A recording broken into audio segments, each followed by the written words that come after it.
I'm Laura. And I'm Jordan. And we're Team Room Talks. We are here today in the Bird Library Team Room to tell you all about product placement.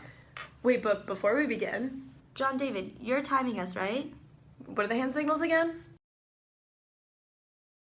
Product placement is said to be the #1 most effective form of advertising strategy. It is defined as the purposeful incorporation of commercial content into non-commercial settings. So the finances of product placement, which is interesting, is that globally it is valued as $3.07 billion in 2006, according to Priceonomics. These numbers are rising still, and companies they value a large portion of their incomes to paying for advertising when it's something viewers don't even think twice about. For U.S. advertising media market sizes between the times of 2013 and 2017, it's crazy to see how much it really made a difference. So what is the purpose of product placement? Well, the purpose of product placement has a few different purposes. One purpose is to increase brand awareness. A Nielsen media research that was conducted showed that the use of product placement in television resulted in an increase of 20% brand awareness. This was seen in the 1983 movie Risky Business with great movie. Hollywood hunk Tom Cruise. He was seen wearing the Wayfair Ray-Bans. As a result, people wanted to look just as good as Tom Cruise, and they thought they could if they went out and bought these sunglasses. The amount of units sold rose from $18,000 to $360,000 just after the film. Wait, that's so much money. That was seen again in Top Gun. They used Tom Cruise yet again, yet they used a different style sunglasses. They used their aviator, and after his character was seen wearing them, Ray-Ban saw a 40% increase in sales just after 7 months. It's so interesting too to think about the people they choose to show these things, like how Justin Bieber's so big right now. He's always modeling for the most well-known brands. Do you want to be this good looking? Right. You get these glasses. Right, and you will be that good looking. Yeah. So the next purpose of product placement is to reduce the budget cost for film production, which people don't really think about the financial aspect. The production companies are putting in a ton of money in order to get these films made. And it goes without saying that these, besides coming from investors or financiers, they really need to find another way to make a profit besides from the box office. Yeah. And in order to do this, that's where product placement comes in. They make a great amount of money from their advertisements within these movies. This was seen in Smurfs 2. 2013, the children's film had a $105 million budget. $105 million budget. Which, first of all, that's ridiculous. And then Smurfs 2 had $150 million worth of product placement deal. That left them with $45 million just extra. That's not including what they would make at the box office.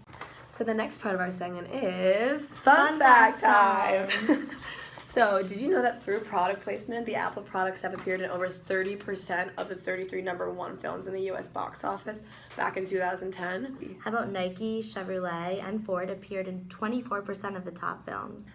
Sony, Dell, Land Rover, and Glock appeared in at least 15% of those. That's at least 5 different types of really well-known brands that are all coming out through product placement, and only in the best #1 films too.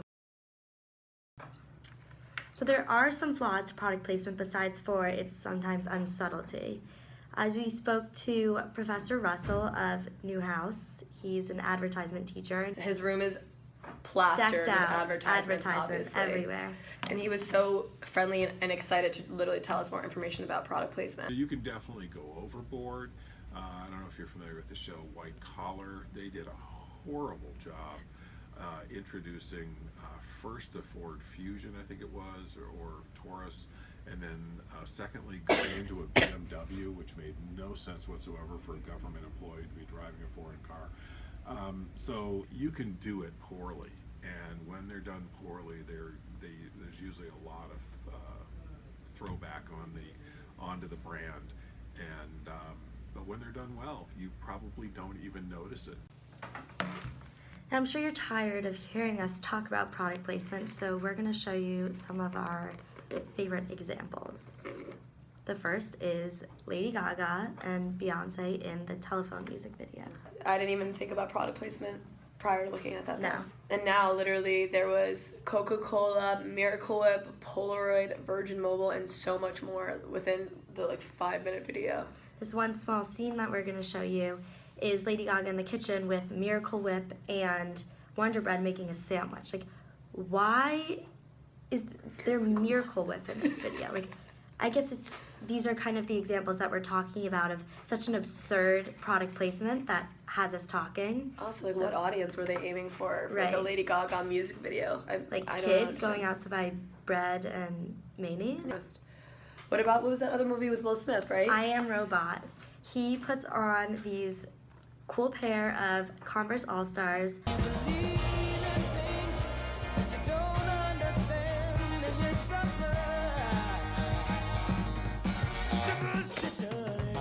And he says they are, quote, Thing of beauty.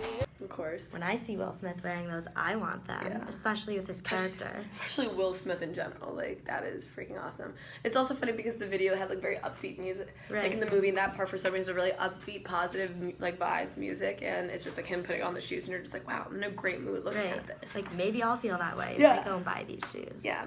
Another example is James Bond. He was considered one of the most powerful car salesmen with his BMW Z3 that was in almost all of his films.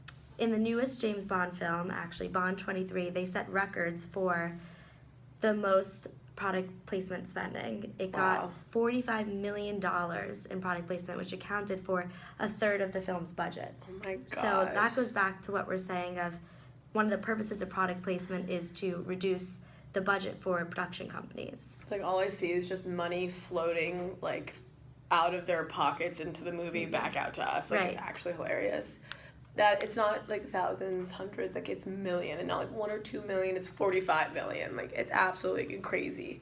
And especially in music videos, we've noticed this Mike Posner one, Bow Chicka Wow Bow Wow. Chicka Wow Wow. Once I throw on this bow chicka wow wow. It's just so obvious that Yeah. he's at a table with a girl and they're pouring a pink wine. Yeah, it's a pink wine. And it's just so obviously in the shot that it's all you're focusing on. It You're zooms not, in on it, Right. like back out on it. You're not even looking at the two people sitting at the table. You're like, what is this glass? What is going to happen to it? Is it going to poison someone? Like, no, it's just there to get your attention. Literally. It was like almost a commercial for that. Yeah. But the music video was just on the side.